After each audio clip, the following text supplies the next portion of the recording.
নমস্কার দর্শক বন্ধুরা, রেস স্পোর্টসের পর্দায় আপনাদের সবাইকে স্বাগত। এই মুহূর্তে আমি দাঁড়িয়ে আছি যুবভারতী ক্রীড়াঙ্গনে। এখানে কিছুক্ষণ আগে অনুশীলন কিন্তু শেষ করলো মোহনবাগান দল। অনুশীলনে কিন্তু আজকে যোগ দিলেন ছাংতে। তবে অনুশীলনে যোগ দিলেন এই কথাটা কিন্তু বলার মানে এটা নয় যে তিনি মাঠে বল পায়ে নামলেন বা মোহনবাগান কিট পরে তিনি মাঠে নামলেন, সেরকম কিছুই নয়। আজকে আপনারা দেখেছেন যে ছাংতে এয়ারপোর্টে এসেছে, তিনি এয়ারপোর্টে যে কালো ড্রেসটা পরে এসেছিলেন সেই সেম ড্রেসেই কিন্তু এলেন তিনি অনুশীলনে তিনি যখন গাড়ি করে এলেন, গাড়ি থেকে নামার পর তার হাতে দেখা গেল একটা নীল এনভেলপ। এই নীল এনভেলপের মধ্যে আছেটা কি? হয়তো উনি মেডিকেল রিপোর্ট নিয়েই মাঠে একেবারে এলেন এবং তারপরে তিনি মাঠে এসেই সোজাসুজি ঢুকে গেলেন সাজঘরে এবং সেখানে নিশ্চয়ই তিনি তার রিহ্যাব শুরু করলেন। যদিও বেশিক্ষণ কিন্তু তিনি ছিলেন না, খুব বেশি হলে আধ ঘন্টা তিনি ছিলেন এবং তারপরে আবার কিন্তু তিনি বেরিয়ে গেলেন মোহনবাগান অনুশীলন থেকে। বাকি অনুশীলন চললো কিন্তু নিজের মতন, মোহনবাগান দল অনুশীলন করলো। তবে সেই অনুশীলনে কিন্তু দেখা গেল মোহনবাগানের দুই তারকা অর্থাৎ জেমি ম্যাকলারেন এবং সাহাল আব্দুল সামাদকে অনুশীলন না করতে। শেষ ম্যাচে সাহাল আব্দুল সামাদ হ্যাট্রিক করেছেন, জেমি ম্যাকলারেন কিন্তু করেছেন একটি গোল। সাহাল আব্দুল সামাদ কিন্তু অনেকটা বেশি ম্যাচ খেলেছেন জেমি ম্যাকলারেনের থেকে। তাই সাহাল আব্দুল সামাদকে কি একদিন এক্সট্রা টাইম দেওয়া হলো রিহ্যাবের জন্য? সেটা হতেই পারে, কিন্তু কি হলো জেমি ম্যাকলারেনের? তিনি তো পুরো সময় খেলেনও। সেইখানে দাঁড়িয়ে একটি ম্যাচ খেলার পরেই আজকে দেখা গেল যে তিনি মাঠে নামলেন, তিনি রিহ্যাব করলেন, তারপরে কিছুক্ষণ স্ট্রেচিং করলেন এবং তারপরে কিন্তু সাজঘরে ফিরে গেলেন। বল পায়ে তো অনুশীলন দূরে থাক, দলের সাথে অনুশীলন করলেন না তিনি। সাহাল আব্দুল সামাদ মাঠে দৌড়ালেন, তিনিও ফার্স্টে রিহ্যাব করলেন, তারপরে একটু স্ট্রেচিং, তারপরে মাঠে দৌড়ালেন, তারপরে তিনি সাজঘরে ফিরে গেলেন। জেমি ম্যাকলারেন, সাহাল আব্দুল সামাদ মোহনবাগানের কিন্তু ভরসার নাম এবং মোহনবাগান সমর্থকেরা কিন্তু এই দুজনকে নিয়ে বেশ নির্ভর করে মোহনবাগান দলের ওপরে। সেখানে দাঁড়িয়ে এই দুজনের আজকে অনুশীলন না করার কারণ কি হতে পারে সেটা কিন্তু একটা প্রশ্নচিহ্ন থেকেই গেল। যদিও চোট সংক্রান্ত কোনো খবর আমাদের কাছে এই মুহূর্তে নেই, তবে সেরকম কোনো খবর কিন্তু যদি থাকে আমরা রেস স্পোর্টসের পর্দায় সবার আগে আপনাদের কাছে পৌঁছে দেব। এরপরে আমরা দেখতে পেলাম যে যেহেতু টুর্নামেন্ট এগোচ্ছে, 17 তারিখ আমরা ইতিমধ্যেই জানতে পেরে গেছি যে মোহনবাগান আর্মি রেডের বিরুদ্ধে নামতে চলেছে, তাই অনুশীলনে কিছুটা বদল এসছে। মোহনবাগান অনুশীলন মানেই কিন্তু আমরা জানি আক্রমণ ভাগের অনুশীলন, আক্রমণ ভাগের দিকে কিন্তু বেশি নজর দেন মোহনবাগান কোচ প্যানেজিওটিস দিলেম্পেরিস। সেখানে মোহনবাগান অনুশীলনে যত বেশি গোল কী করে করা যায় সেদিকেই নজর দেওয়া হয়। তবে আজকের অনুশীলন কিন্তু শুরুই হলো রক্ষণাত্মক দিক থেকে, রক্ষণ ভাগের অনুশীলন দিয়ে আজকে অনুশীলন শুরু হলো এবং আস্তে আস্তে যত টুর্নামেন্ট এগোচ্ছে তত যে রক্ষণের দিকে নজর বাড়াচ্ছে কোচ, এই কথাটা কিন্তু বলাই যায়।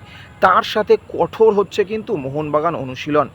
আজকেও দুই দলে ভাগ করে অনুশীলন করালো মোহনবাগান দল। তবে সেখানে দুটি বার পোস্টের যে মাঝখানে ডিস্টেন্স সেটা ছোট হয়ে এলো। মাঠকে একদম ছোট করে দ্রুত পাসিং এবং গোল করার দিকে কিন্তু নজর দিচ্ছে মোহনবাগান কোচ।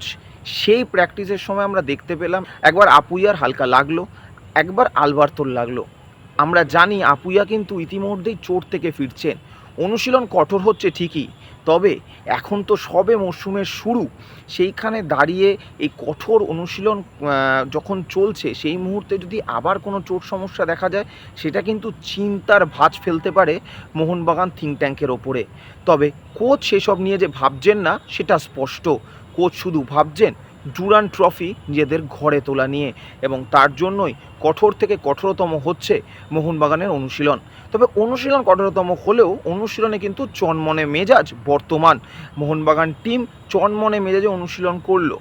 তার সাথে অনুশীলন শেষে আমরা দেখতে পেলাম যে মেহতাবের সাথে বেশ কিছুক্ষণ কথা বলে নিচ্ছেন কোচ এবং অ্যাসিস্ট্যান্ট কোচ। আমরা প্রথমেই বলেছিলাম যে ডিফেন্সের দিকে আস্তে আস্তে নজর দিচ্ছে, সেইখানেই হয়তো মোহনবাগান কোচ মেহতাবকে আলাদা কোনো পেপটক দিচ্ছিলেন কি, সেটা কিন্তু একটা বিশাল বড় ব্যাপার। কারণ প্রথমে আলোচনা সিরিয়াসলি শুরু হলেও শেষে কিন্তু তিনজনেই বেশ হেসে কথা বলছিলেন। এই সব নিয়ে আজ হলো মোহনবাগান অনুশীলন।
যুবভারতী ক্রীড়াঙ্গন থেকে আমি অর্পণ দেবনাথ, রেস স্পোর্টস।